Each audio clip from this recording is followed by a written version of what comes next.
good? What's good? What's good? What's good, YouTube? Back at you guys with another live. What's up, y'all? Salute to you guys, the early birds up in here. I love it. I love it. What's good, guys? Hey, happy Saturday, man. Sorry for the delay, man. In Vietnam, you don't know what's gonna happen, man. So this place is they're getting a lot of construction. So I apologize, but thank you guys for rocking with me. All right, so let's get into this, man. You see, I hope you guys are having a great week. I had a great week and are having a great day. All right, so let's get into it, man. Let me see where I'm at. There we are. Boom. We're gonna talk about the dark realities of living here in Vietnam. All right, so this one's going to be kind of a lengthy one, so stick with me. Go get a beverage. Let's get into it. Hope you guys have had a really good week. Um, Let me know where you guys are viewing from. I really appreciate you guys rocking with me. So first, I want to get into some news. I'll hold off on that for now, but let's get into it, man. All right, so let me get this out of the way. Don't forget to like and subscribe to the channel. I really appreciate it. We're making a push to 6,000 this month. So let's get it, man. If you haven't subscribed, you've been watching, but you haven't subscribed, please do me a solid. Go and hit that subscribe button and look out for you. All right. So, guys, we are talking again today about the dark realities. I'm gonna be honest here. This this I've been seeing a lot of different posts. I've been talking to a lot of different expats here. I'm pretty tapped in when it comes to the expat scene, at least what's going on, and so I know people. Okay, and so what I talk about in this live and what I talk about in my whole channel is specifically from those experiences and day to day, every day, and my experience in the last 6 years. Okay, so if you guys are looking for any kind of relocation help, links are in the description. I got you. All right. So uh, I'll be honest, Vietnam can be an incredible place here to live, but a lot of people only think about the highlight reels. Really. Okay. The cheap food, the beautiful views, the convenience, and of course the lifestyle, right? But what they don't talk about enough is the deeper friction that hits when you live here long term. Okay. So there's a thing called the 7 year itch or the 7 year, we call it here the 7 year itch, but um, and I'll get into that a little bit more on a different video. But today we're not gonna talk about like petty scams or the weather. Of course, those things are positives to some people, negatives to some people. The air pollution I'm talking about, but that's not going to be this live. Okay, we're gonna dive deep. All right, I'm talking about flexible rules, the paperwork fatigue, housing instability, the service inadequacy, or also inconsistency. All right, you can get. I'll talk more about that. Work culture, obviously, healthcare, navigating the healthcare system here, which is kind of easy if you know what you're doing. Okay. The pollution, of course, the traffic stress we're going to talk about, the expat churn. So there's a lot of expats that come in and then there's a lot of them that leave, right? You guys don't last long. Okay. So again, this channel is all about showing you how to succeed here in Vietnam. All right. A lot of you guys think you don't need it, but I'm trying to tell you, follow this channel. I got you. Okay. I did it DIY, and I'm truly in it to help you guys succeed here in Vietnam. All right. Really. Uh, I'll put myself up against any YouTuber here in Vietnam, straight up. Okay, um, I'm in it for you guys. All right, the relationship pressure that goes on here as well. We'll talk about that as well. What about the consumer protection for us? Nobody talks about that, right? So beware of that. There's nothing here that really protects Vietnam's businesses or the people to go after you. Okay, I'll explain. I'll explain. I'll explain. Okay, and then last, we're going to talk about the expat bubble. Okay, this is not about bashing Vietnam at all. Okay, I absolutely love Vietnam. I'm getting married here, and I'm gonna have babies here. I'm gonna make a life here in Vietnam. I've already had 6 years here, so this is not about bashing Vietnam. My channel is to encourage expats or foreigners to come to Vietnam, but do the right thing. You know what I mean? And not just come here for 3 months, use the country, and then fuck off. You know, that's that. If you want that lifestyle, that's not this channel. Right? I'm about sustainability. If you want to find a partner here and you're single, I got you. Okay, I can lead you in the right direction, but you have to open the door. All right. So again, this is not about bashing Vietnam or anything they got going on because they're on an upward trajectory. All right. This is all about clarity for you. Okay. You don't know anything or very little about Vietnam. Okay. And so that's what I want you to understand is I want you to understand that Vietnam is amazing, but if you live here full time, it can be challenging most of the time. Okay, that's why there's that 7 year itch. Because if you understand the dark reality of living here, you can make a smarter decision and build a better, true, a better, um, more fulfilling life here. All right, that's what I'm looking for you guys when I started this channel. Okay, because I'm living a good life right now. Okay. All right, so let's jump into segment number one and let's get into it, man. So bear with me here. Let me see where we at.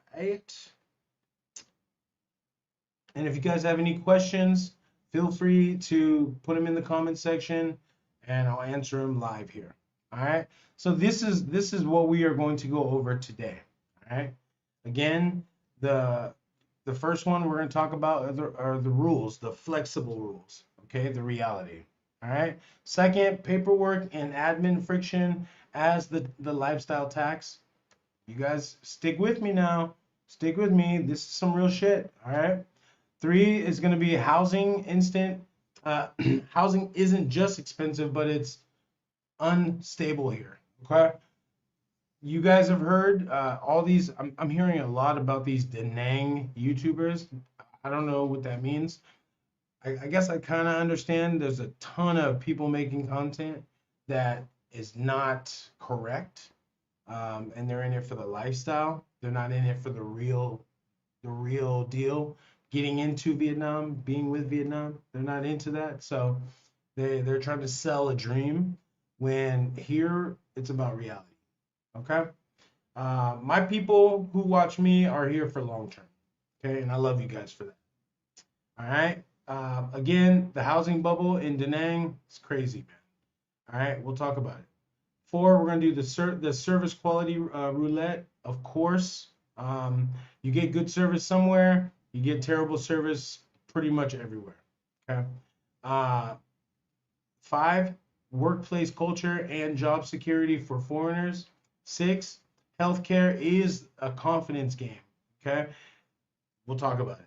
Seven, pollution, noise that pollution and noise can change your mental health. This is true. Okay, be careful. If you're really sensitive to loud noises, Vietnam may not be the country for you.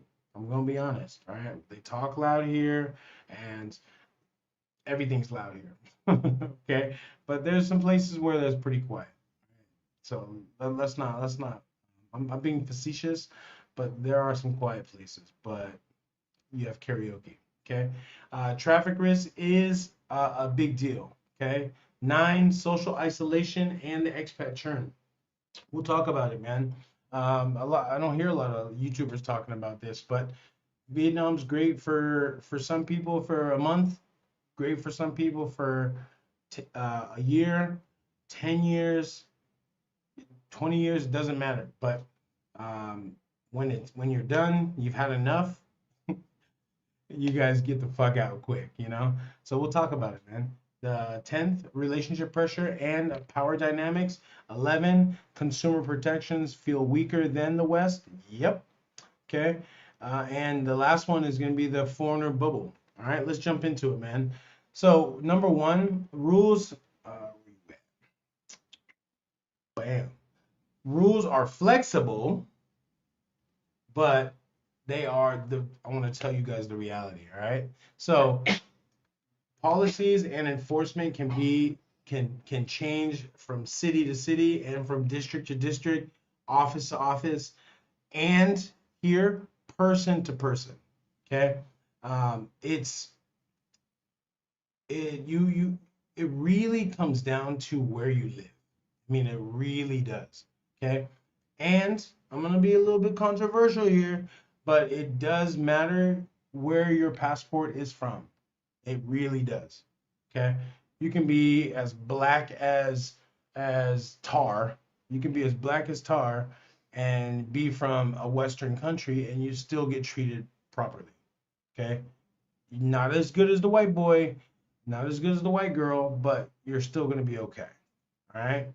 Um, two foreigners with nearly identical situations can get different answers and outcomes. That's why I just said that. Because I'm not being racist, not being anything, rage baiting or any of that stuff. It's reality here. Even for myself, right? You can get different answers from different people in the same office. That's pretty frustrating, okay?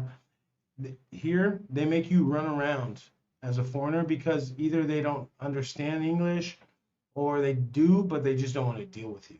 That's a reality. Okay. So, but this affects with your visas, your landlord paperwork, banking setup, all that stuff, business setup, all that, relationship documents, all that stuff matters. All right. The cool thing about Vietnam also is that, and I probably shouldn't say this, but I've said it in many, many, many lives, that they got a thing called coffee money. And so, uh, coffee money pretty much supersedes, allows you to get things done faster and quicker. All right. I'm choosing my words carefully here. Okay. The deeper frustration is uncertainty. People get exhausted not just by the rules, but by not knowing which version of the rule is real. That's real, man. So again, the rules that are on paper are pretty set in stone, but it just depends on where you live and who wants to enforce it. And there's a whole bunch of stuff, right? That a whole bunch of factors that go into whether you're successful, and it's not in your control. It's not in your control. Just be kind, understand. This is why I want you to understand is that what's on paper is not necessarily what happens here. Okay? Rules are rules, but they're not as heavily enforced like they are in the States. Okay? If you swerve in a lane in a car with a car, even just a little bit, you get a ticket. Here, that's common practice. Okay, so these are things that you just be aware that don't come here with this mindset of like, oh, the rule says this, decree says this. Yeah, it does, but this is why they say this is Vietnam. Okay, until they work that out, everything here is flexible. Okay, it's a good thing. It's a good and bad thing. Okay, every rule is flexible. Okay, let's keep it moving. Let's keep it rolling. So that takes us into like paperwork. Okay. Let me go like this. Okay. So now you guys, if you guys have ever dealt with the visa process, you've had issues with the visa process, maybe you messed up a name here and there, uh, be weary and adhere to all of their instructions to the T, okay? Because if you don't, for example, your passport says your name, your full name. Some of yours don't have it, just has your first and last name, right? But generally, most passports have three names.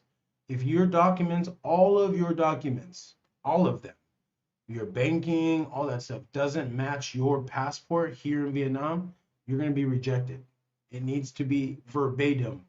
Or you can go and you can ask, like I went to the bank and I was having issues because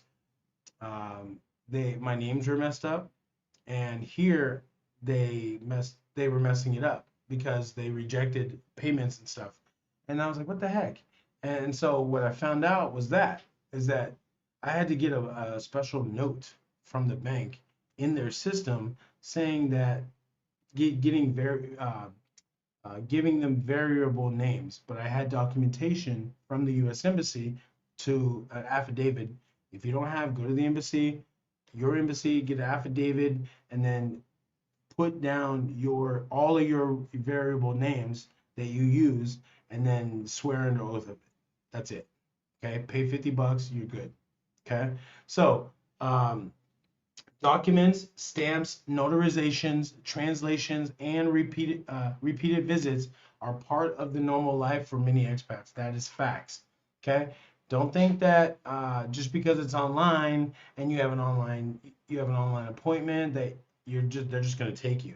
No, that's not going to happen. If you're dealing with government agencies and you have to do paperwork for them, expect hours or half of a day, if not 2 days. Okay, it's getting better. It's getting better. It's getting a lot faster. Okay, the process, for example, the process I did last year for my work permit and all that stuff, it's completely different now. It's a completely different system. Okay, so they are moving forward in the digital age. Okay, it's becoming faster. But again, just make sure that you have all your documents with all the notarizations. All your documents need, except for your passport, need to be stamped. Have the appropriate stamps. Okay, notarizations, um, the translations. Make sure you have all that stuff on your documents. Okay. If you do not, then it's just going to take a lot longer, and their brain's gonna lag. Okay, they're gonna just tell you, hey, come back, and then who knows when you're gonna get that fixed, right? Just a small paper. Okay, understand that paperwork here takes time, and it could take like weeks, it could take months. You just have to be proactive with your paperwork, okay? Like again, even simpler tasks can turn into half a day, just what I said, half a day or full day projects because one missing paper sends you back to the start. That's exactly what I just said. All right. The real cost is not just money, it's lost time. Yes, I can't tell you how many times in the last 6 years that I've lost time, so much time, because I didn't have like one paper, or a paper was missing and my job didn't give me it, or you know, whatever. I have my documents, okay, but they have to give you other stuff. You have to get a stamp here. You have to go to this place, get another stamp. If there's a lot of variables where things could go wrong, and so what I'm saying is that just make sure that you follow the steps and ask questions when you're here, okay? Um, as much as you can for clarity, okay? That's gonna make your life a lot easier here, and it's just gonna be better for you, okay? Trust and believe. The real cost is not just money; it's the lost time, delayed plans, and consistent. constant low-level mental fatigue. And this is what really beats us down. This is what really beats us down, for real. This paperwork issue, something that's so simple, is so simple, and they have you running around the city, going here, make a copy here, give me your passport here, give me go here. You forgot to do this. Trust me. All right, I'm gonna save you time and money, and even if I save you time and money, you're still gonna run around. I promise you. So come prepared and make sure that you have all your ducks in a row, just so that you don't have to go on a wild goose chase. Okay? Trust and believe. So again, it shows up in all aspects of expat life. Okay? Because again, you have to understand they're not used to dealing with foreigners. Yes, in Tao Dien, here in Ho Chi Minh, in the more expat districts, maybe Da Nang has better as well, but if you don't live in the expat districts or near any of those, you're dealing with regular Vietnamese or regular people. Okay, that's it. That's the reality. So if you live in like Tao Dien or near D2-ish, where majority of them speak English and they have good support over there, then you're cool. Okay, but if you live outside the expat area, yeah, same. All right, this is the biggest friction for us expats. All right, this is probably the biggest one, paperwork. Once you get the paperwork done, you're like, I'm good. So let's keep it moving, man. And again, uh, if you guys have any questions, feel free to just put them in the comment section. I got you, man. All right, I'll answer here live. All right, let's keep it moving, man. I got a lot to talk about, so I want to kind of go a little bit fast for you. All right. So three again. This is the dark reality of living here. Okay, like long term. I'm not talking about like just 3 months. And the reason why you guys probably leave after 3 months is because of some of this stuff I'm gonna talk about today. All right. I know for a fact that it's this stuff right here. Okay. So housing isn't just expensive, it's unstable. All right. The dark side is not only rent, it is the unpredictability and weak tenant leverage. I mean, man, that's facts right there. Is that when you're when you rent an apartment here, for example, you guys who followed me for a while, you guys who rock with the channel every week, you guys, my real ones, KT crew, you guys know exactly what I'm about to say. All right. I've already talked to you guys about the 1-on-1, 2-and-2. That's the rent and deposit type deal. Think about it, man. You give them that much money, right, up front, and they give you a place, and you don't know if the place is good. You don't know if the place has good plumbing, has terrible plumbing, if the foundation's cool. You don't know nada. And so when you give them your deposit, you're hoping that in the future of the contract, of the duration of the contract, that they will at least honor their side and fix things and this and that. And you'll be surprised. There's really good landlords who come here, and you'll find they'll take care of everything. It's not a problem because they understand the relationship and the money aspect that they can grow. But you'd be surprised on the other hand, where a lot of shitty ass landlords, there's a lot of shit ass landlords here. You have to be careful because you get caught into a shit ass landlord, you're going to be screwed, like straight up screwed. Fuck your deposit, forget the money you paid because that's just theirs.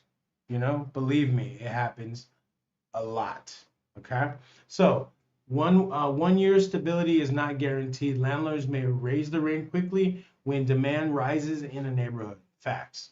Okay, I'm seeing this a lot on Facebook recently. Is that, and even one of my friends, Tanya, she had issues as well in Da Nang, where apparently Da Nang, they're going crazy with the rent over there, and it's one pricing locals out, one, and two, it's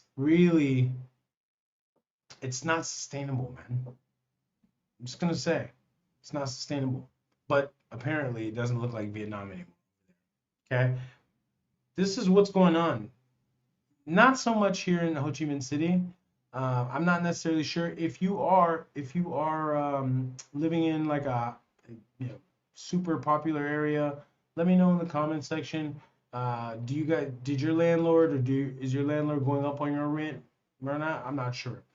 Let me know. Let me know in the comments though.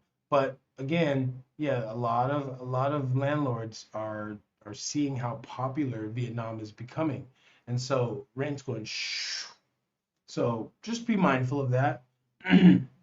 If you need help with any kind of housing, hit me up. I got you. I can send you vetted and reliable real estate agents who are honest. Okay. Furnished apartments can hide mold, facts, thin walls, noisy neighbors. Yep, yep. Bad plumbing. I just said it. Or maintenance delays. Yep. I mean, all that happens, man. You don't want to deal with that when you are an expat. You just got here and you thought you saw a picture online and they sent you pictures on Zalo or they sent you pictures on WhatsApp and then it looks great and then you move in here you get here with all your shit and then all of a sudden the apartment or the house looks trash. It's not anything what the pictures look like. It is completely the opposite. Okay, that happens a lot, right? Or it's too big, it's too small. It it's a lot smaller than what they said. So you know just understand, or it didn't come with furniture.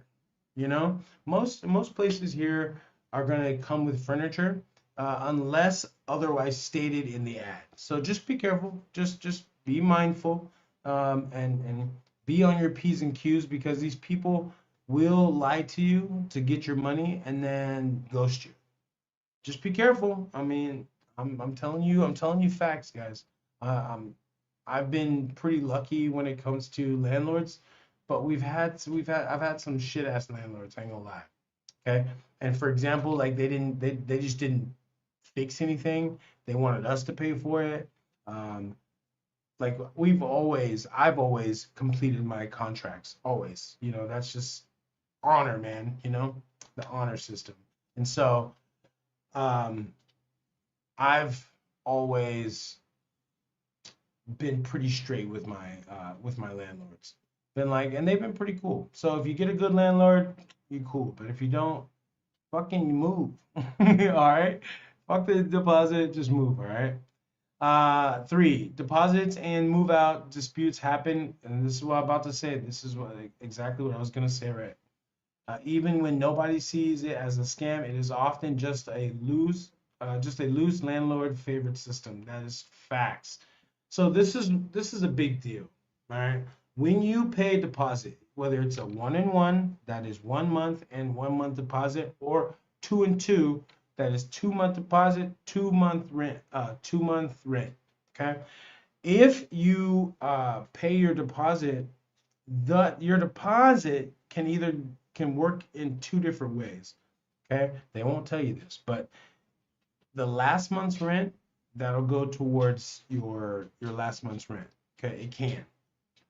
Uh, or because if you're paying 2-and-2, you're like, nah, I need my rent, I need my deposit back. I feel you. Okay, but if you're gonna pay 1-on-1, so that let's just go on 1-on-1. So that last month, your deposit's gonna go to your last month's rent. Okay. So you don't have to pay. If you what they will try to make you do, okay? This is your little antenna should be going up. They will try at that last month. They will be like, "So you gonna pay the rent?" You know? And they may do that, or they may just wait on it and wait to see if you're gonna pay it on the day. And then if you don't, but to be a good tenant, it's always good to just give them a heads up because just be like, hey, I'm not paying the rent. You have my deposit. Just use my deposit towards the last month. It's cool. Okay. And then in the beginning of your contract, make sure you state that as well. Okay. Just state it there, even if you have to write it down on the contract itself, just make sure it's stated, okay? Because you're going to get a copy of all that, and then after you're done with signing the contract and you give the deposit in the first month over, it's out of their mind, okay? It's your problem now, okay? Truly.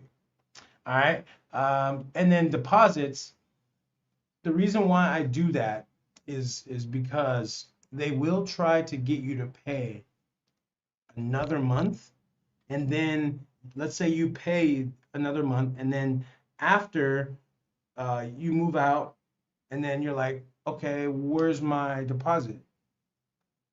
I can't tell you, hundreds of expats have had that happen to them, where they either get ghosted when they move out, they leave the key there, or they meet up with the landlord, they check the apartment, and then they give the key, and then the landlord's like, I'll give it to you in 2 days or tomorrow or something like that. I don't have any. They'll make an excuse.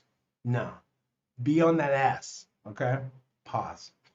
Okay, be on that ass. All right, make sure that you say no, no, no, no, no. I'm not handing the key over until I get my deposit back. That is perfectly okay. All right, it is perfectly okay. You should be getting your deposit back, but again, it could go to, just so you don't have to deal with that shit. It could go towards the last month. That way you can save, okay, and then move out. Okay, just a little nugget. The emotional hit is that you never really feel settled in here, and if you do not trust the next renewal or move out process, yeah, I would tell you, I'm always skeptical, man. I'm always skeptical when it comes to, just, I'm like, are you gonna do the right thing? You know what I'm saying? Because I'll do the right thing.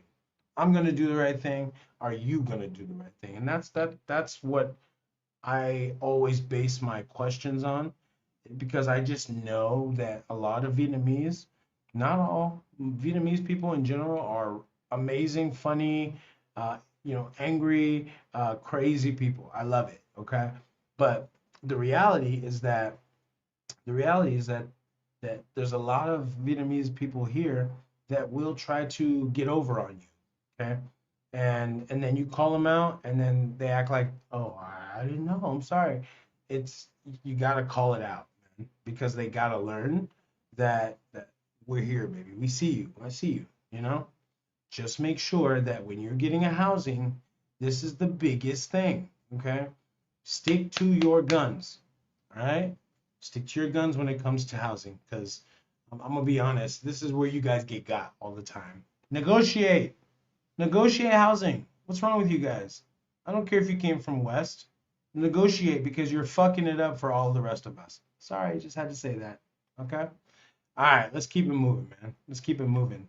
The service industry. Okay?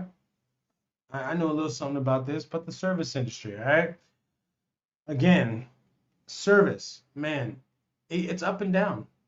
If you're, of course, if you're in the tourist areas in throughout the country, it's going to be decent or better than in the rest of the country or in the rest of that city. Okay, it depends on the business owner. It depends on it, but Vietnamese don't really care about service. They're starting to care about service, right? But um, it's not a thing here. It never has been. Okay, it's just like, here's your shit. Take it and fuck off. Not necessarily, and they'll give you a smile too. You know what I mean? But relationships and follow up often matter more than systems. Yeah, that is relationship, man. If you don't learn anything else about Vietnam, it's about who you know. Surprise, that's the whole world, right? So, but it matters more here. Okay, service. You find good service, tip them. Tip them a little something. You know what I mean? That's the rule I go with. Okay, if you think that they give you good service, take care of them, man, because they really will appreciate it. They really will appreciate it. Okay, and your 24, your 50K is like $2 and something, but it doesn't mean nothing to us, but it means the world to them because you can actually do something with that. So just put a little nugget, just a little nugget over there for you. All right. You can always get amazing service one day and frustrating service the next, even from the same company. Facts. Again, understand that Vietnamese outside of the tourist areas, Vietnamese people don't see us. They just don't see us. Okay? And so when you come to them, you come to their establishment, they don't know how to deal with you. They're scared. It's a whole different other shit. You probably think they don't want to serve me because I'm brown. They don't want to serve me because I'm a foreigner. But in their mind, they're like, I'm scared because I don't know English. Like it, you should see my students, man. They are terrified of getting a wrong answer speaking English. So translate that. See, I understand that. So maybe it could be about your skin color. It could be, right? Who knows, man? But don't judge. Don't judge until you know. You, I know Vietnamese are they're hard to read. They're very hard to read sometimes when they're just so stoic, which is cool, But I come from a place where I'm warm, I'm very animated, very extroverted.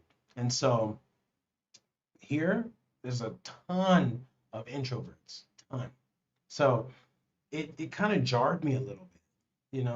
And so I understand now why they're like, I understand why they're just stoic, but um, yeah. Number two is a big deal. Accountability is often personal rather than procedural.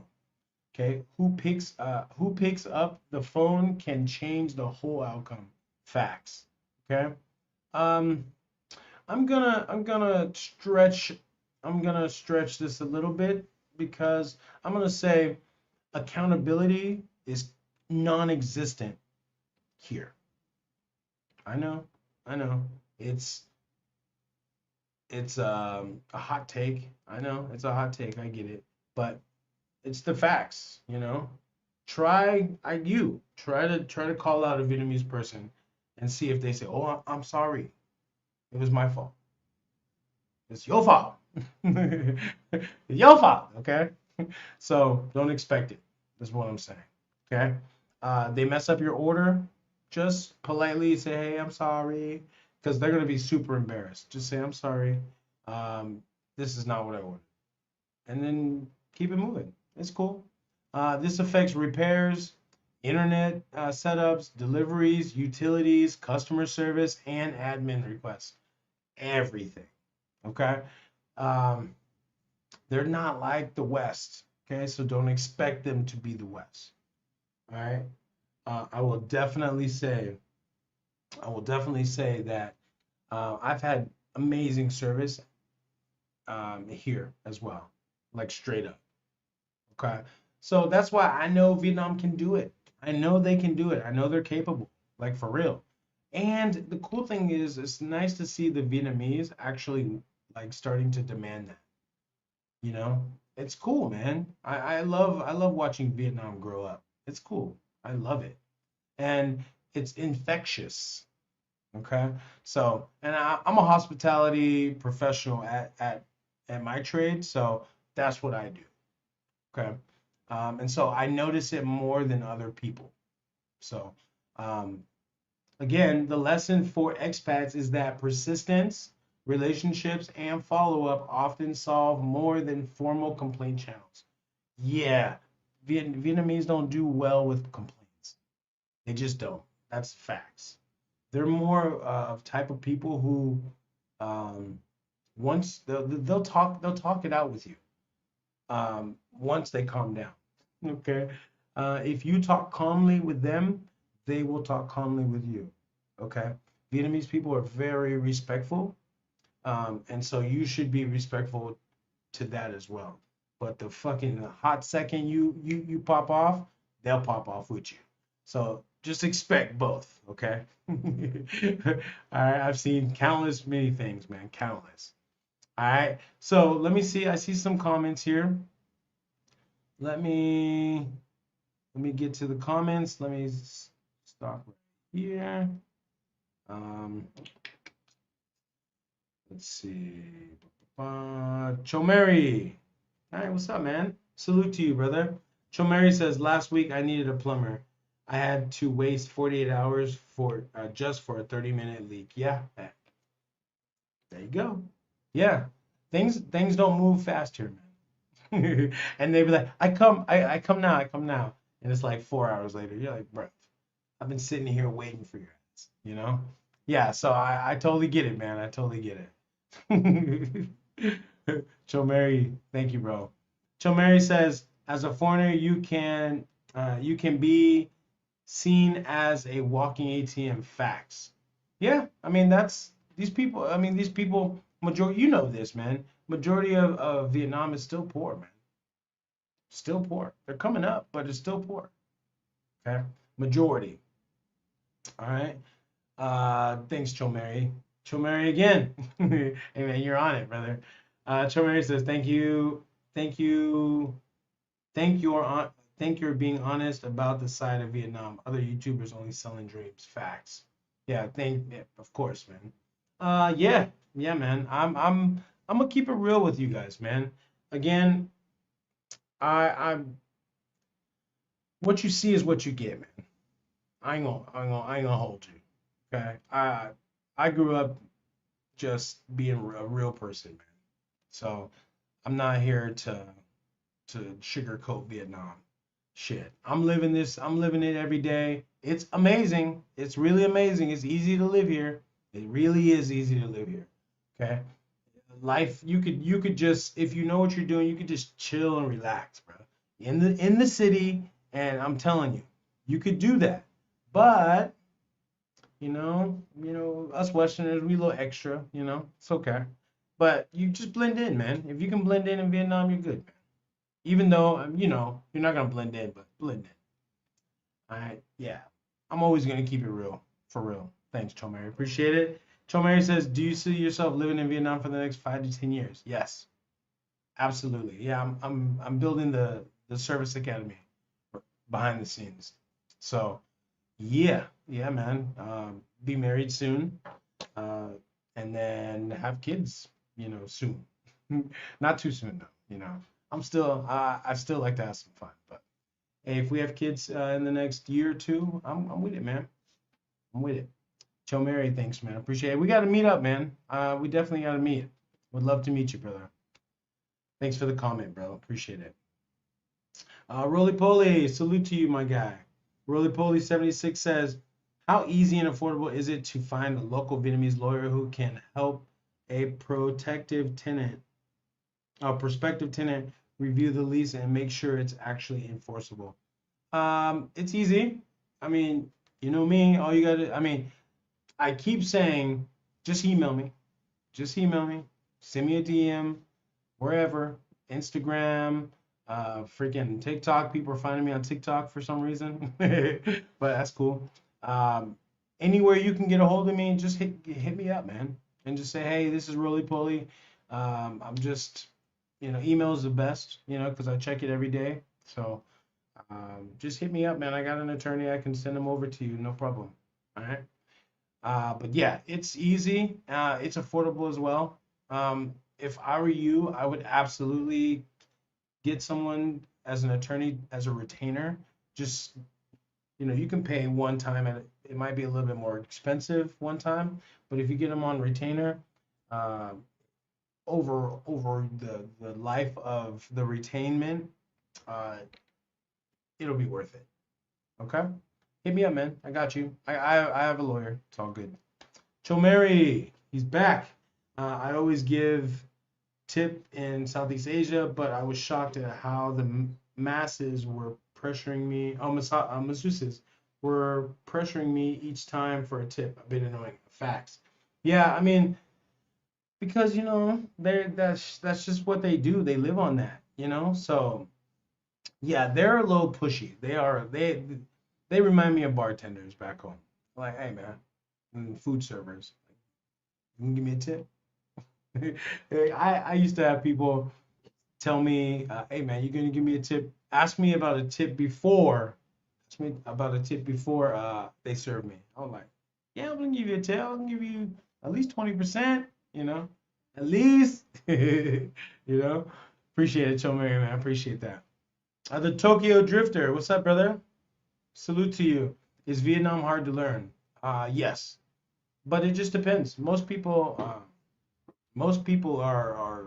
It depends on you, bro. If you dive in and it just clicks to you, then cool. But generally, it'll take you a few years to learn Vietnamese. I mean, if you're dedicated to it, it could take you less. But again, it really depends on your intellect. I mean, how fast you pick it up. I mean, for me, I understand the tonations, but I mean, I'm a basic Vietnamese speaker. All right, so um, it's not difficult. And you said, is it hard to learn? Is the language hard? Yeah, yeah, yeah, yeah. Vietnamese is different, bro. It's different. I'm just gonna be honest. It's not like Spanish where you can like you can just kind of say the words out, sound the words out, because there's you have to understand the Vietnamese language. One word means 10 to 15 different things, and it depends on the tonation, how you use it. It could be flat, it could be down, it could be up, it could be, it could be up and down. You just have to. This is why it makes it hard. Okay. The words in particular are not so difficult to enunciate, but it's the tonation. You have to say from the throat, from your throat. Okay. Yeah, that's the difficult part. Thanks for the comment, man. I appreciate it. So Mary says, KT, in Thailand, because I speak a bit of Thai, my experience is a bit different. How important is speaking Vietnamese affect daily social life? It's massive. It's like if I didn't speak English in the US. Yeah. Like if you didn't speak Thai in Thailand, you answer the question. You really answer the question there. It's difficult, man. Because again, you don't truly understand their culture if you don't really speak their language. Feel me? So, yeah, it's different. I'm missing out on like 80% of Vietnamese culture by not understanding it, and but it doesn't bother me. It doesn't bother me, but I'm learning now. But it doesn't bother me. Okay?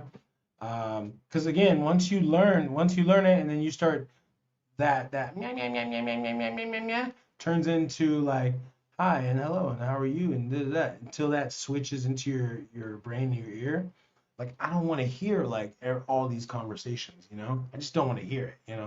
But I do want to talk to Vietnamese people, and that's why and my future parents-in-law. Okay, so yeah, and I don't want to be able to in the future talk to my kids in Vietnamese. Like I have a whole different avenue and do business too. It just makes things a lot easier. I mean, it's annoying.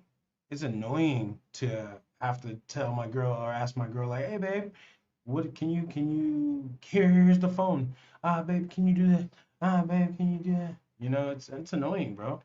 And it's frustrating for me because uh, as an expat, I have independence. I have peace, but then there's that part that's missing. It's like I want to be able to pick up the phone and be like, "Blah, blah, blah, blah, blah, blah," right?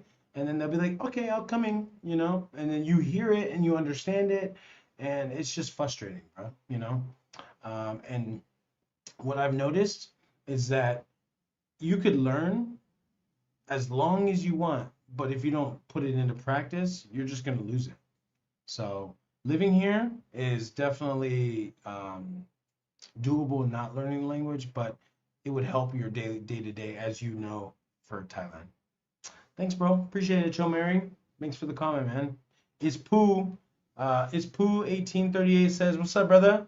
Salute to you, King." Says, "I was there 2 months ago. I had a good time, bro. The people are very welcoming. Yes, Very, very welcoming. And I see you did another one. So there's a trade-off. When moving to these countries, it's the price you pay for the new freedom and peace of mind. There's no utopia. Facts. Facts. So, yeah, I mean, I'll be honest, man. I have way more peace of mind after I left the States in no matter what country, right? Nobody bothers me here in Vietnam. Nobody. Nobody.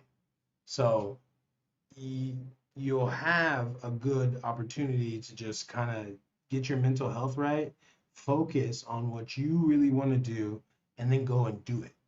Go be great. So, yeah, it is a trade-off, man. It is a trade-off. If you can find a business to do here or do something here to make money, you're going to thrive so much. You're going to thrive so much. If you can make US money here, man, that's it. All right, man. It's Pooh. Thank you, bro. Appreciate you. Salute to you, King. Appreciate you, man. Thanks for joining me, man. Appreciate it. Don't forget to hit the like button, everyone. Hit the subscribe button, man. I'm on the road to 6,000. Let's get it. So let's get back into it. Again, to wrap up, service industry, it's up and down. So um, the the closer you move to a touristy area or an expatty area, you're gonna pay higher prices, but you're gonna get better service. All right. If you live outside the tourist areas or expat districts, it's iffy, 50-50. It's 50-50. All right. So let's get into the fifth reality is the workplace culture. So a lot of you guys don't need this. A lot of you guys are like, I ain't trying to look for a job. But for you who are looking for a job, I'm gonna be honest. Working in Vietnam is pretty interesting, man, because of course you're going to be around, depending on where you are. But most of you guys want to be teachers, and you guys are gonna be teachers. So um, let me take a drink of water because my mouth. All right, so contracts. So the first point, contracts can be vague. Expectations are, my eyes saw shit. Expectations are shit. That's what my eyes saw. Expectations can shift, and foreigners can sometimes be treated as replaceable once they arrive. This is true, man. Especially in the education sector, where most of us are going to go, teaching English, math, science, anything, art, whatever. Okay, your contract is gold. It is gold, but it's only written on shit paper. Okay. Again, if you go back to the first point, the first reality was the rules. Okay, and then it went into paperwork. So you have to understand that everything's flexible here. Okay, and it's going to point more towards your employer. Okay, it's going to give them more power than it gives you. So you have to understand that if you're signing up, understand what you are signing up for, first and foremost. Okay, that's the most important thing when you're looking for a job. Like I believe it was I forget what, like one of our comments said about the lawyer. Make sure that you get a lawyer and send the contract over. Now, some businesses will not allow you to do that. That is not okay. If you can get your lawyer on the phone while you're there, because they'll give you time to fill it out and sign the contract and everything, and just take pictures of the contract and send it over. But before you go in there and sign the contract, get on the phone with your lawyer and say, hey, man, I'm going to be sending you over a couple things just to give them a heads up, like, hey, be ready, okay? Because just understand that a lot of these companies, they don't want a lawyer to see this shit, okay? Um, so be careful because it's strongly in their favor, okay? And these contracts are worded, they're like this thick, man, like that thick, straight up, okay? So just be careful. Some employers sell a dream, yep, then expand the workload or change priorities after the paperwork is done. This is common. This is very common, Okay, they get you to sign, they get all what they want, but you're the one left holding the bag. Okay, and then they can f you around. I'm gonna be honest, like rules have to change, but they're not going to. But rules have to change more for us, okay? Because really, there's no protection really for us other than the Dolisa, and they're the um, Department of Labor Affairs or something like that. The Department of Labor and Labor Affairs, I believe. So you can go and file a complaint with them. However, you must have proper work permit and a proper visa in order to, and you must be on their payroll, right? So if you don't have any of those things and you working for them, you're working illegally and you can be banned from the country, okay? I went through this already, all right? And you can go to my catalog and you can check it out. It's the one that I have the visa that I'm holding like this, okay? Go check that out about 6 months ago. Um, Maybe like 7 months ago now. Don't get caught. Don't get caught slipping, all right? Um, Make sure you constantly are asking questions, okay? Clarifying. Okay, number 3, hierarchy, indirect communication, and unspoken expectations can create friction if you expect Western style clarity. Just said that. Just said it. Okay? I'm telling you, I don't say this shit just to be hyperbolic. I'm being fucking honest with you. All right? I've dealt with this. I'm trying to tell you guys straight up. I'm giving you a heads up that prepare for this. Make sure you prepare. Go in, go in with, hey man, I got this, because KT, he educated me about what's really going on, behind closed doors. Okay, I would show you my contract, but I'm not gonna show you. Maybe I'll do like a members. I'll do like a private video for you guys, and I'll break down contracts, the actual contract of like housing, um, employment. I'll show you all that shit and show you how it's worded, right? Because you can get slipped up. They can slip you up, all right? And there's just so many clauses and clause after clause after clause. I'm telling you, it's like that thick. Just being honest, prepare. Okay, 10 toes down, guys. All right. The hierarchy is the thing, man. If it's especially on the Vietnamese side, they don't talk to their hierarchy. They don't talk to their boss like that, right? Maybe their immediate boss, yeah, but the boss is up at the top. Nah, they wouldn't even dare. Okay, and neither would you. Okay. Um, Basically, what's said here, pretty much you need to do. Okay. Um, Obviously, if it's putting you in danger, then you don't have to do. You still have rights, guys. Okay. I'm not trying to sound all crazy, but you still have rights, but and you still have choice and to do whatever you want to do, right? You can do it or you can't do it, but just understand that when you sign, the expectation is like you're ours. Okay, that's the reality. Okay, and you think about it. You leave, your visa is attached to your job. Okay, so that's your visa. That's your way to make money. Your work permit. Your work permit. You have to have those two documents in order to work legally. Work permit.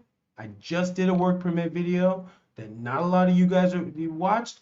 Go check it out. I literally just did it. It's my second to last one that I just did a long form video about the changes that are happening with the work permit. All right. And so you need a work permit and you need a visa to work here in Vietnam legally. Okay. Don't let anyone tell you differently. Okay. Um, just be careful. Okay. A lot of the indirect communication is a thing you're gonna have to deal with. Now, if your boss is a Westerner, then you generally don't have to deal with that, okay? Because we're pretty direct with each other. But if your direct boss is a Vietnamese, indirect communication. They do not like being talked at, okay, or literally talked to at all, okay. They don't, it's not an open door. You can't unless they say it's open door. It's not an open door, okay. And if you're working with a company, you're generally gonna have a Western boss, okay, that understands how we are, that acts accordingly. You can go to them and talk to them and whatever, okay. Um, so the last one, best protection, clarify the duties. Keep saying this. I keep telling you guys. You're seeing this all the time. Clarify, clarify, clarify. Duties in writing. One. Ask the hard questions before signing, and keep a runway to walk away if needed. Facts. A lot of teachers here, they start to save money so that they can look for another job and then bounce. Again, your job is tied to your visa. So once you quit, you are they'll give you you have to give your visa back, your physical visa, or they'll give you a stamp with the exit visa. Okay, they have to like there's procedures that go through. You can't just fucking leave. Okay, you have to give them your passport again so they can sign you out. And generally, if you tell a Vietnamese employer that like I'm bouncing, then they're not going to be pretty happy with that. So there's resentment that builds, okay? And they can try to fuck your other job up, okay? Never disclose with your old job where your new job is. I don't care if you're trying to be nice. They don't give a shit about you because you're leaving them. Don't tell them any information. They don't need it, okay? Just giving you, sprinkling a little nugget in there for you guys. All right? And then again, if you find a good employer, if you find a if you find a good employer, go ahead and stick with them. All right? All right. So let's go like this. I see. Let's keep it moving. So, have any questions? Let me know. All right. Let's go to healthcare, man. Healthcare is a confidence game. Okay? Your outcome often depends on choosing the right facility, not just going to a hospital. Okay? So, that's true, man. I'm gonna be honest. Some of these normal, regular hospitals are pretty decent, man. They're pretty decent. Of course, if you go to an international hospital, they're gonna be way better, okay? And they're gonna be way more money, but it's not as much as you think, all right? So Vietnam can offer excellent care, but you need to know where to go for the specific problem you have. They have specific hospitals for specific diseases, and just it's cool, just like in the West, okay? And understand though that this is a developing country, and so um, the regular hospitals are gonna be not the best. Okay. Obviously, this is a country, so you have low, mid, and high healthcare facilities. Pick accordingly. Okay. Remember, the majority, I say every hospital besides the international hospitals, there's going to be a language gap. There's going to be a communication style and an insurance confusion. So make sure that you research before like what I would do is I would pick when I get here, well, when you get here, when you get here, you should have in mind already a couple of hospitals, whether it's a mid, whether it's a high international hospital, and have those in mind, and then go visit them. Go get some services done. Go see for yourself what they're really about. All right, but that's why it's important to plan, because if you're older, if you're a retiree, or even if you're a young person, meaning like 20 in your 20s, you still need to figure that out, because what happens if you get into a motorbike accident, and you break your leg? Where you gonna go, right? These are things that you need to just keep in mind. Keep in the back of your mind, like I've been giving you guys all of the emergency numbers. You need to keep those in the back of your mind. What is the emergency number? What is the fire? What is, you know what I mean? Because you never know when you're gonna need it. You never know. Get health insurance as well. All right. Know which hospital takes your health insurance. Okay. Um, Three, expats who do best usually pre-plan. I swear, I wrote this, but I swear, um, I didn't know the orders of it. Okay. So, um, yeah, expats who usually pre-plan, and they know their clinic, they know their hospital backup, and then they have their insurance that actually covers is good. Okay. Again, you don't want to play with your health. Don't play with your health. Okay.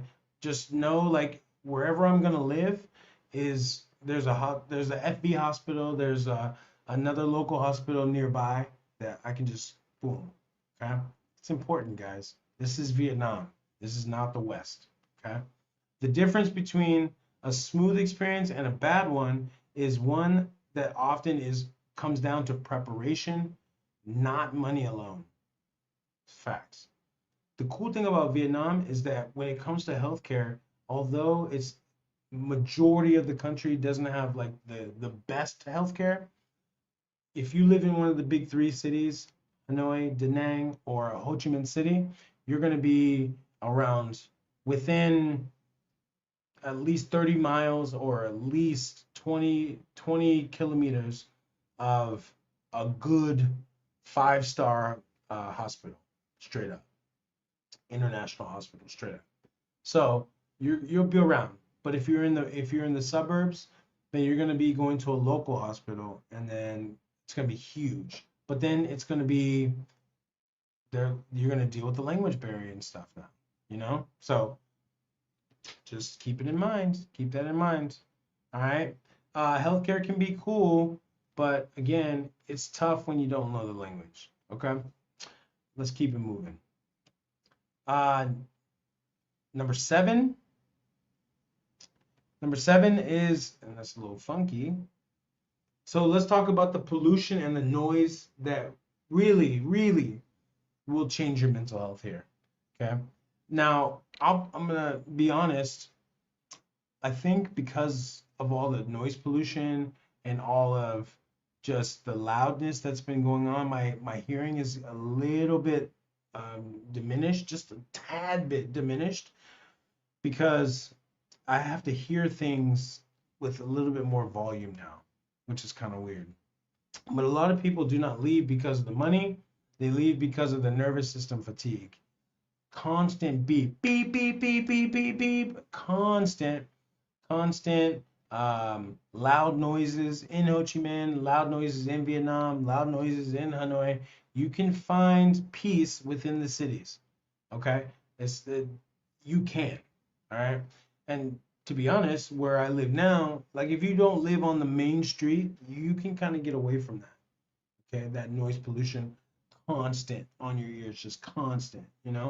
And so, but it happens. Okay, they play the music super loud, and so I like loud music, but Vietnamese loud is on another level. Let's be honest. Okay, um, air quality air quality spikes, constant noise, construction, karaoke, honking, and thin walls can wear people down very slowly. So that's true, man.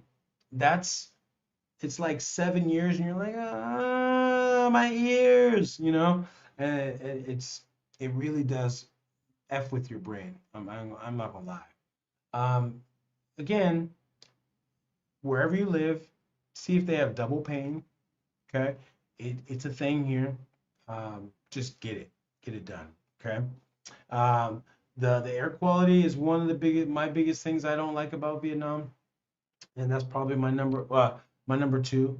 Number one is traffic, but yeah, the constant. That's a good segue going into traffic. It's just unnecessary. Okay, the honking. Bah, bah, bah, bah, bah. I mean, everyone's honking. I honk. I honk because it's necessary. I understand why they honk, but there are some these last couple days. I'll be honest. When I was working, there's a person just sitting on the sidewalk on a motorbike, and instead of them, there was someone in their way, but instead of them just saying, "Excuse me," and then the person would get out of the way, They laid on their horn. And I'm like, bro, what are you doing? You know?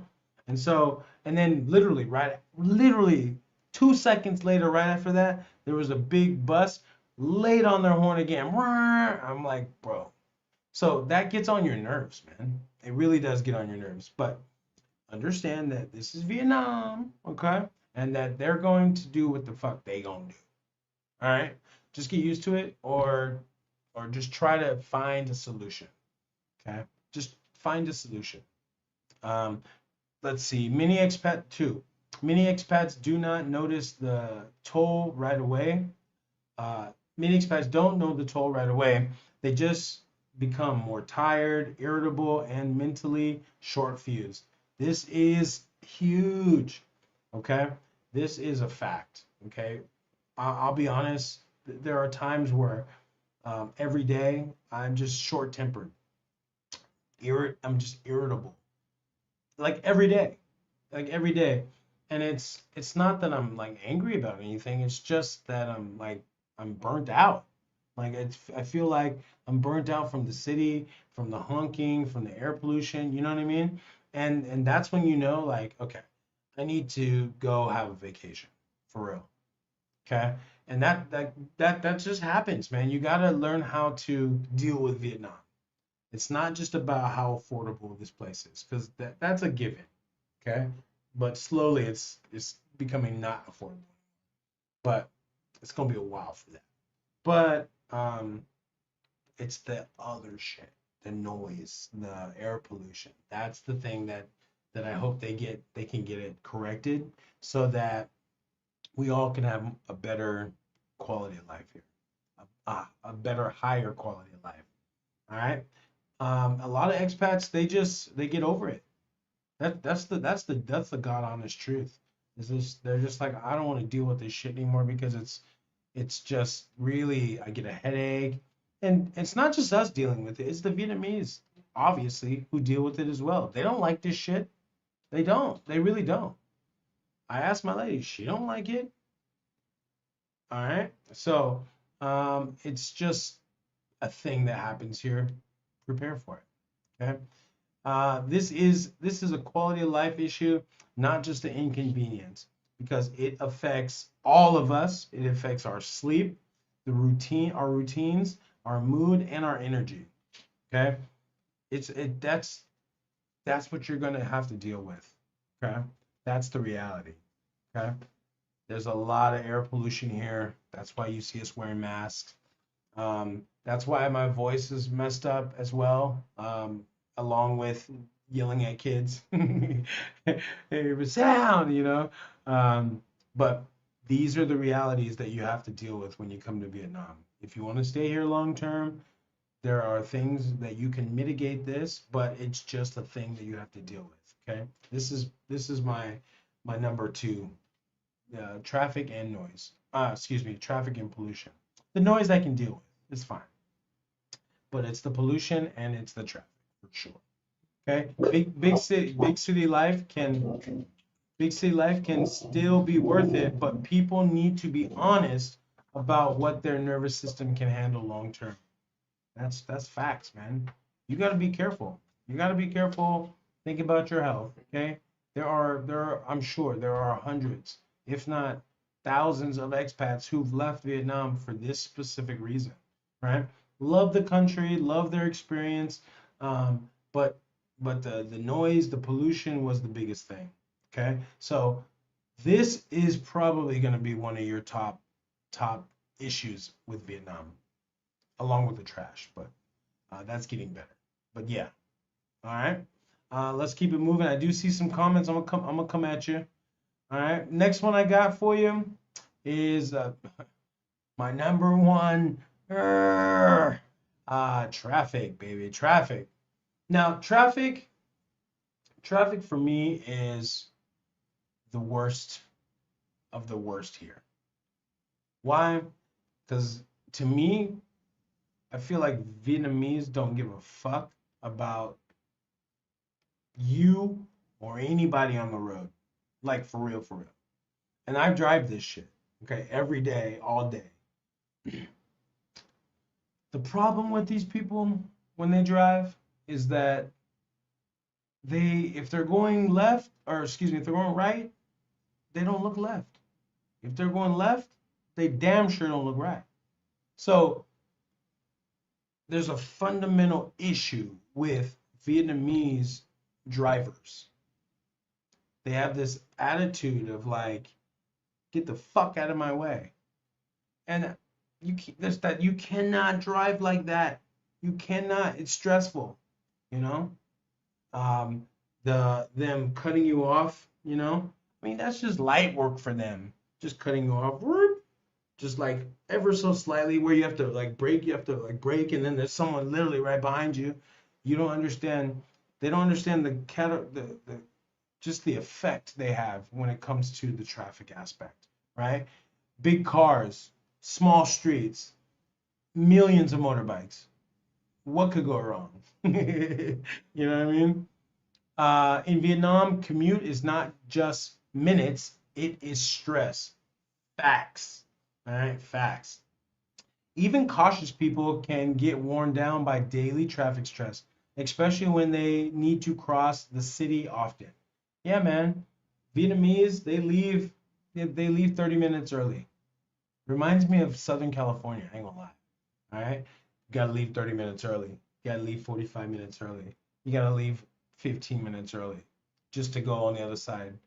Why? Because you don't want to hit rush hour traffic. You're going to hit traffic regardless if you're in the city in Ho Chi Minh, no matter what. Okay. In the countryside, that's a different story. I'm not talking about that. I'm talking about the big three. You're going to hit hella traffic. Okay. Vietnam is all about traffic. And you've seen the pictures. You've seen the pictures. You've seen how the traffic's like this and on top of each other. That's real, man. The reason why, and I'm going to do a ride with me type of video soon, very, very soon. I'm looking for those glasses where I can get a camera. So, but I want you guys to see firsthand how I drive and how the traffic is crazy as hell. There's a system to it though, but if you don't know, you're gonna be hella overwhelmed. Like, I don't blame you for being overwhelmed. I'm used to it because I've been driving here for a long time. I still think it's fucking crazy. I still honk at people because they almost hit me off my bike. I When you're a foreigner, they tend to back off you a little bit, so that's a positive. Um, but they also the Vietnamese men and the older women, they don't give a damn about you on the road. So just be careful, all right? Um, traffic changes where you live, which jobs you accept, how far you date, and how often you are willing to go out. So that's a lot of the reason why I don't really go out that much anymore. Um, just because it's a pain in the ass, right? Even though we live 10 minutes away from Boy Vien Street, literally, it's a pain in the ass to have to drive there, get a grab there. Like we could. I mean, that's all excuses. That's just all excuses. But this is reality, man. Like when I was living, like when I was a backpacker and I was living, I was just traveling through before I lived here. Yeah, I mean, I'd go out every night. But as I started to be here and live here long term, I stopped going out. And that's what we all do. Eventually you settle down, eventually you find somebody, eventually, hopefully, you find someone. Hopefully you can go on that and mature and go out with her, or if you're LGBT friendly, then go out with her or him and him, you know what I mean? And so um, that's what you do here, okay? That's what the mature people do. All right. But the traffic is something you need to be aware of. Whether you're going to drive yourself, which I recommend drive.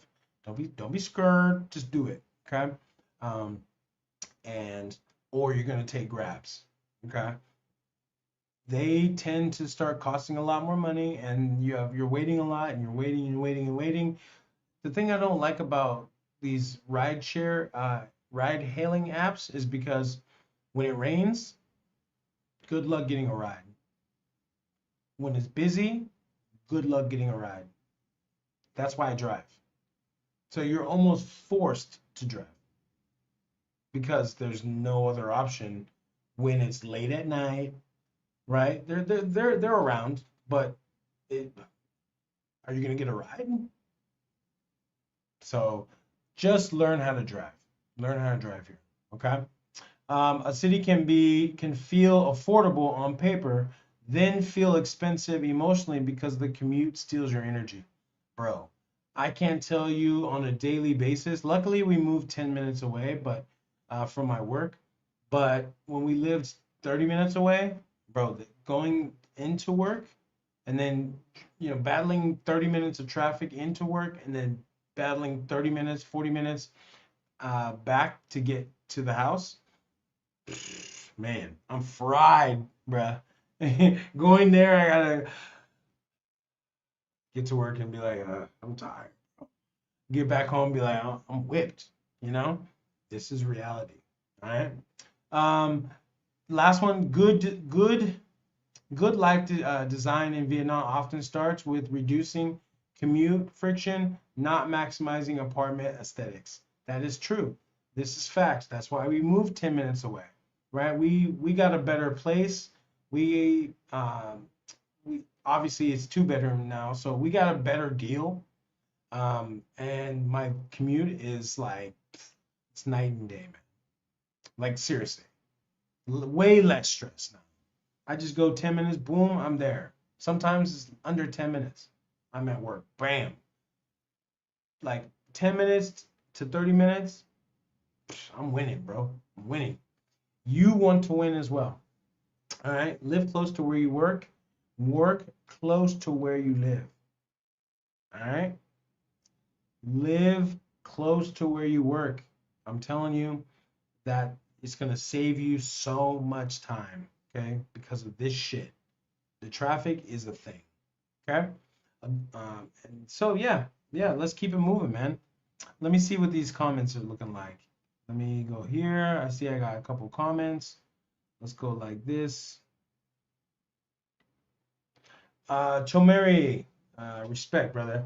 Thanks for the comment. Uh, Chomeri says, KT, this is my last week in Vietnam. I will come back next year. Hope I can get to meet you if you're not too busy. Thank you for your work. Yeah, man. Hit me up, man. We can hang out tomorrow. Just hit me up. All right. Send me a message on my email, the story of KT, the channel name at Gmail. And yeah, let's meet up tomorrow, man. I'm with it. Let's go. Thanks for the comment, man. I appreciate you, Chomeri. Is Pooh says, get a fully remote job that doesn't require hardware, customer service, licensed insurance salesman, make USD only. Facts. Facts. Yeah, I mean, if you have any links or any people who are hiring for my audience, shoot them in the comment section, bro, or shoot them to me via email, and I'll put them up there for you and give you credit for it, of course. But yeah, thanks, man. I appreciate you, Pooh. All right, let's keep it moving, man. We're almost to the end, y'all. We're almost to the end. I appreciate you guys rocking with me, man, on this. So this one right here, man. Don't forget to hit that like button and subscribe to the channel, please. All right, on the road to 6,000. Let's go. So this one, a lot of guys, a lot of gals, expats, they don't really talk about. This is one that it's real, and a lot of expats just kind of drift back home. They don't talk to nobody. They don't say nothing. They just go back home. All right. The social life, man. That social isolation. So Vietnam is a social country, but expats can still feel like it's unstable. I'll be honest, man. How many Vietnamese, like, you don't know Vietnamese, you don't have many Vietnamese friends. That's a correlation, right? Even if you knew Vietnamese, I don't think you would have many Vietnamese friends still. I'll be honest, because uh, we come from two different walks of life. Unless they've been like they know our culture, or unless we know their culture, it'll work. But realistically, you're going to be kicking it with expats and maybe a mix of some Vietnamese. If you're lucky enough to get a couple of friends, or at least know some Vietnamese people, a lot of Vietnamese people don't really fuck with tourists. Okay, if you're going to be an expat, they got to see you and see you and see you and see you and see you. And if you're friendly and you talk to them and you talk to them, then maybe you can be an acquaintance. All right, that's the reality. Okay, you're going to be kicking it with a lot of expats. So you, I mean, if that's what you want, then cool. Okay, it could be cool because you guys are here together. You guys are, doing this together. So it could be cool. It could be cool. So I'll say this: friends, they leave constantly. Your friends are going to be in and out, in and out, in and out. Okay, understand that what you're going through, they're going through. Okay, so people burn out, they go home, they move cities, or they just literally reset their life with, every 1 to 2 or 1 to 3 years. That's reality of being an expat. Not everyone's on the same game you are. Not a lot of expats are doing what I do, wanting to settle down, get married. They want to do that, but do they do that? That's a difference. Okay. A lot of them come here, maybe get a job, maybe don't, go around, situationships their whole experience here, and then they get jaded. But if you come here for the right reasons, then you'll be fine. If you come here for looking for women, that's cool too, but you're gonna burn out hella quick. All right. So again, a lot of expat relationships are based on convenience, same district, same bar, same co-working space, not deep loyalty. That's facts. People, I mean, that's just facts, man. It's the same. It's the same thing.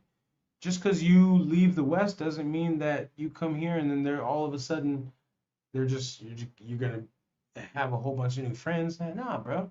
You have to. People are busy here. We're working. We're either working. You have to schedule in an appointment with your friends. That's just life. Understand that being an expat here, it's not like being back home. We got shit to do. Okay. But you have more time to do here, which is cool. If people make the, if I'll say this, if people make the effort and you make the effort, then it's cool, man. It's cool. Yeah, I got friends. I got a lot of friends over here, man. But a lot of my friends left. I mean, I've been here 6 years, bro. A lot of them left. They come in and come back and come in and come back. That's the reality, bro. And you're gonna see that you're gonna be isolated most of the time. That's why it's important to get a partner, do something, build something. Because build yourself first, man. Just saying, and then find a girl. I'm just saying, establish yourself here first, then find the girl. That's it. All right. If you do not build systems for connection, you can feel lonely inside a very social city. So, yeah, that's true, man. I mean, if you want to be a recluse, then by all means, you can do that here.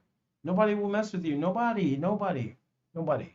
But if you want to be someone who wants to have friends, who wants to go out and do things, then man, you're gonna be, especially in Da Nang right now, there's a ton of people from all around the world who are, um, I see all kinds of pictures, just they're all having a great time.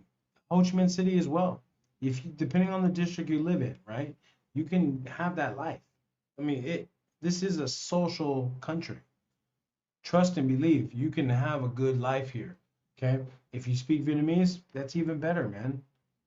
That's even better. But again, understand that if you don't drink, and if there's tons of Vietnamese people who can speak English well enough that have your interests. Go hang out at like meetups and groups and all that kind of stuff. Facebook groups is good for that. Okay, go join those groups. Straight up. All right. Don't be lonely here. That's whack. That's super whack. All right, if you're lonely here. If you're lonely here, go home. For real. Don't just live here because it's cheap. Go home. For real. All right. So, um, the people who last usually build layers, local friends, hobbies, routines, and communities beyond the nightlife. Just said it, man. I'm being honest. This is what's gonna be better for you, okay? For your mental. I'm keeping it a bone with you.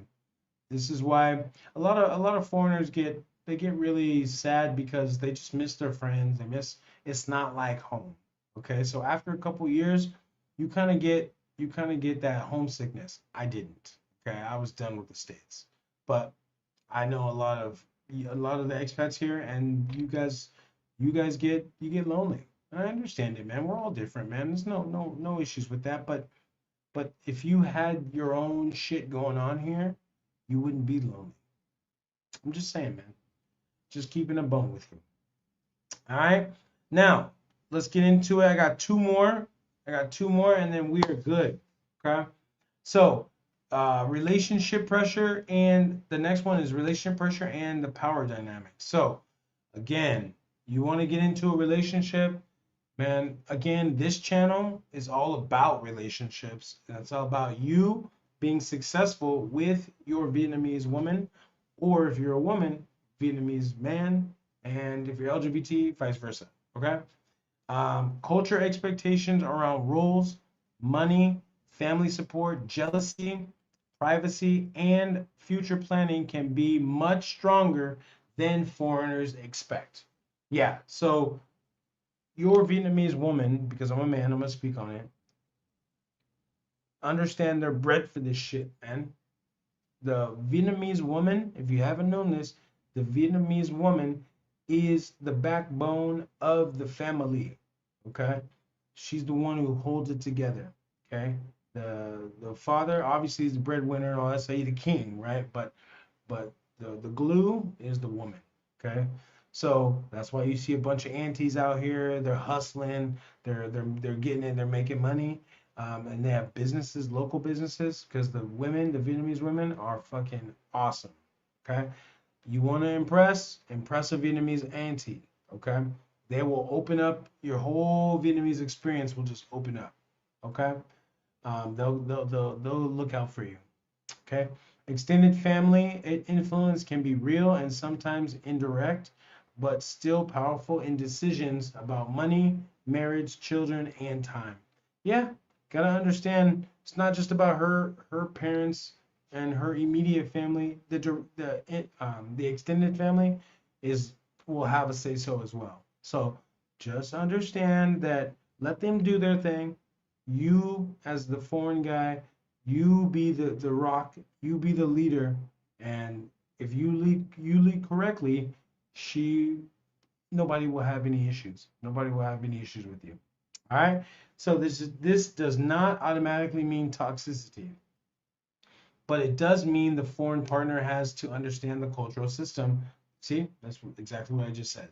Okay, that they are stepping into. Without boundaries and clear communication, small misunderstandings can turn into long-term pressure points. Yes, it's important. See, this is where it's important for a foreign man to have a Vietnamese woman who speaks at least middle English to perfect English, fluent English. Okay, because the misunderstandings is what's gonna kill you and kill the relationship. Okay, period. The little things, right? Hey babe, can you give me a sandwich? Or hey babe, can you give me a soda? And then she brings you water. You know what I mean? It's like, I know it's small little things, but this stuff adds up. It adds up over time. So communicate from the beginning, and you're gonna like how you start. You know this. How you start is how you finish. So if you are a communicator with your Vietnamese woman and you talk about things and you guys go through things together, then that needs to be how you do in the relationship moving forward.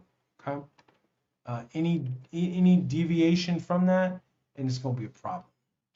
All right. Let's keep it moving, man. So this one right here, nobody really talks about, but the consumer protections feel weaker than the West. You can get results, but you often have to earn them. All right. So consumer results, returns, warranties, contracts, and disputes and dispute resolutions can feel unclear or inconsistent compared with stronger consumer systems. So, I mean, paperwork. If there's any kind of bullshit that happens, um, who do you go to? Who? I told you earlier, go to the Delisa if you're working and you have an issue, a dispute with your employer. But what about with your apartment landlord? What about with um, if you get sick and you want to sue someone, like a restaurant? These are all real things. So sometimes sometimes I feel like we're just here. We're just existing, right? Hopefully nothing happens, hopefully, right? And so hopefully you can mitigate those risks, but again, a lot of this stuff is out of our control. So these are the things that you have to understand is that when you come here, it's kind of like the ticket, like a sporting game ticket, where you don't have to sign anything. You bought a ticket, and so on the back it has all those rules. Hey man, if you fall off the roof, it's not our. You fall out of your seat and you die. It's not our problem, right? That's kind of how I feel when you get here. It's like you bought the ticket, you got the visa, and then there's no one tells you anything like you know, you're protected here. You're a U.S. citizen. You're American.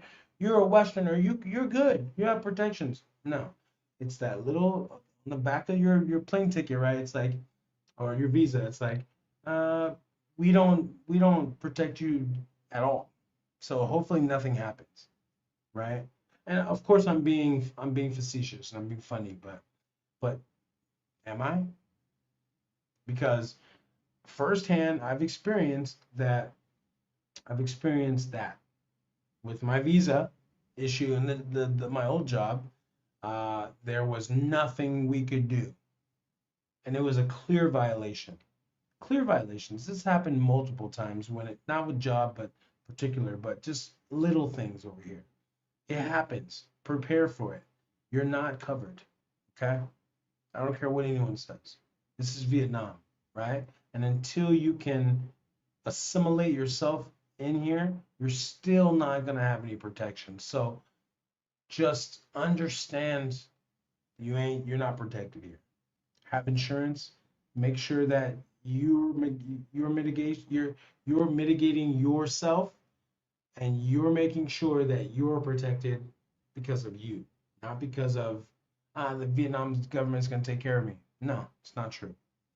Not even your own U.S. embassy will take care of you. So you can't expect Vietnamese people or anyone to take care of you. Take care of yourself. Okay?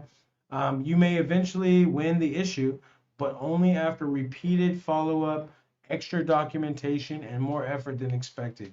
Bruh. I did this. I my paperwork was this big, stacked. It took me months to do that.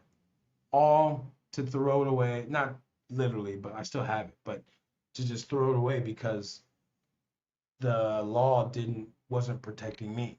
The law didn't protect me and my rights. I mean, I'm being honest, man. I've done this. I've gone through it. I did that. Months typing, talking to my lawyer doing stuff, all this for months and months, like 4 months, 5 months of wasted shit, and money, just wasted, time wasted, for them to say, hey man, Dolisa, for them to say like, if you file this, you can get deported. Can. And I'm like, what do you mean? And it was because the old job didn't secure my work permit fast enough. I'm like, but that I didn't have anything to do with it. And they said, sorry, but that's on them. But you still, as a foreigner, will get penalized for that.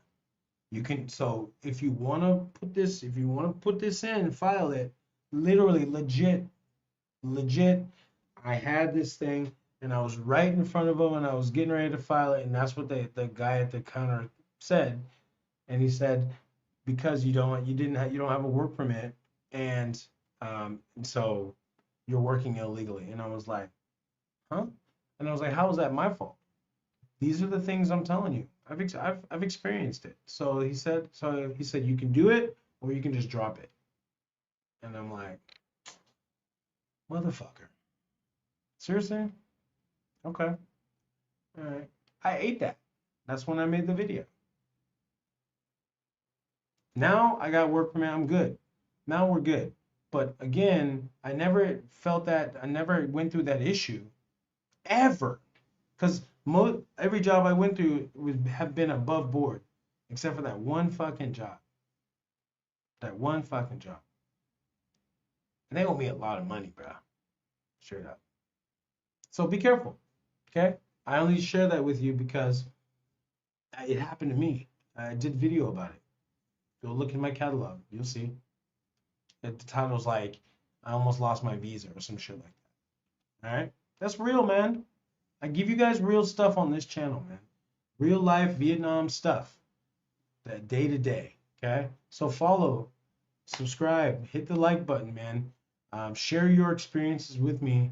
Come on to my lives. Come on and let me interview you. All right? If you live here, you're an expat, let me interview you. What's your experience like? Let me know. Yeah, I'd be very happy to come and talk to you. All right. Third one.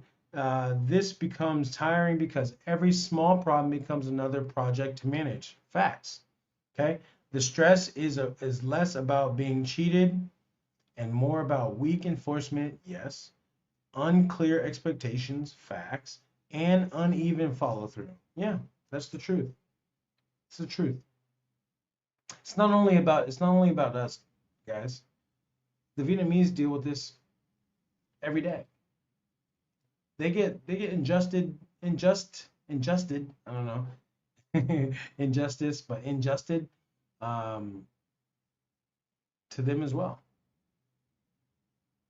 I mean, much worse than us, bruh. If you could see the things that these eyes have seen, Vietnamese, how the Vietnamese treat each other, I'm like, I'm gonna take a step back. I'm gonna take a step back quick. They don't really want to fuck with us, man. But because it's bad for Vietnam.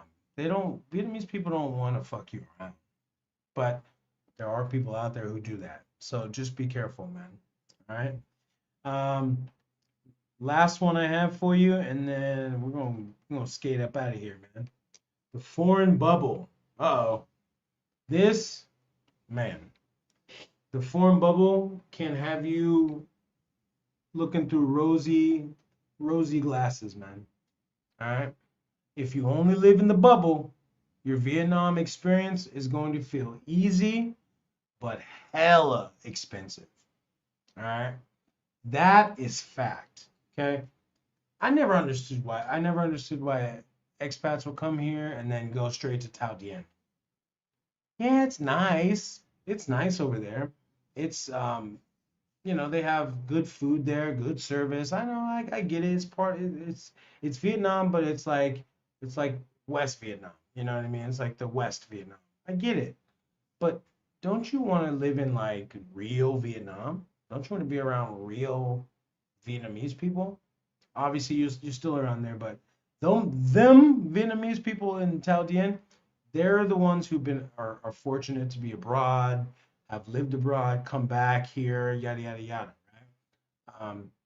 I don't know. Maybe that's just me. I've just wanted to have a more local experience, and I don't know. When I left the States, I was like, I don't need shit. I don't need stuff anymore.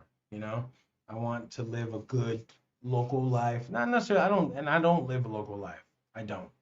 I live like a medium life where I mean, I'm a Westerner, you know what I'm saying? I'm not a Vietnamese, so but I don't live with stuff. I'm not inundated with stuff.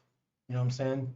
And so, um, I'll say this, man. Some expats only experience Vietnam through expat zones, right? Speaking English staff, premium rentals, and convenience heavy services. Again, if you're in an expat zone or district, you can get really good shit, but you're gonna pay for it. You're gonna pay for it. It exists. It exists. You ballers out there, go live over there. Y'all live over there. You guys live over there. It's cool. It's nice. Don't get me wrong. You know, I used to date a girl back in the day that lived over there. It was cool. It was fine. But to me, like, I have a better experience living outside of those places than I do living in it. Because when I lived in Hanoi, I lived in an expat zone, expat district. I lived in it. Teho. I lived in Teho for 3 years, and I was like, this is whack. Like for real. So, it depends on what you want. Depends. All right. Then when they step outside the bubble, they are shocked by friction, language gaps, service differences, or local norms. Yeah, don't be that expat. Just don't be that guy or that gal. Don't be that Karen, or what do they call it? I think they call they do. I think they do call it Kevin. To be honest, don't be a Karen or a Kevin. Okay, I'm not a Kevin. Okay, like that. All right, but don't be a Karen. All right, as my mom would say, don't be a Karen. All right. The bubble is not bad. It can help people survive and adapt, but it can also distort expectations and inflate costs. Yeah, if you're cool with the cost, cool. No worries. It's a cool place.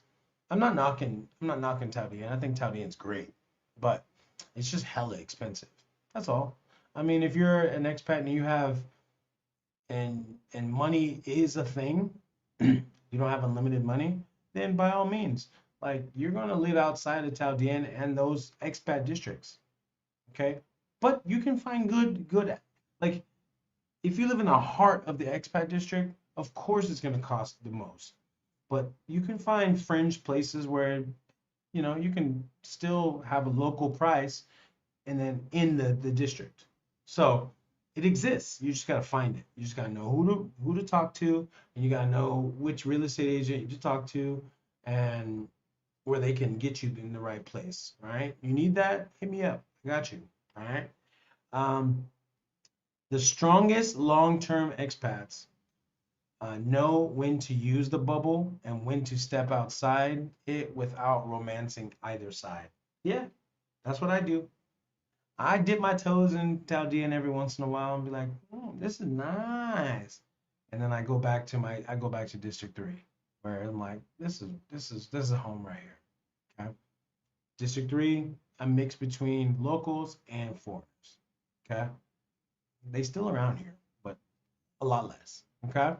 So let me see.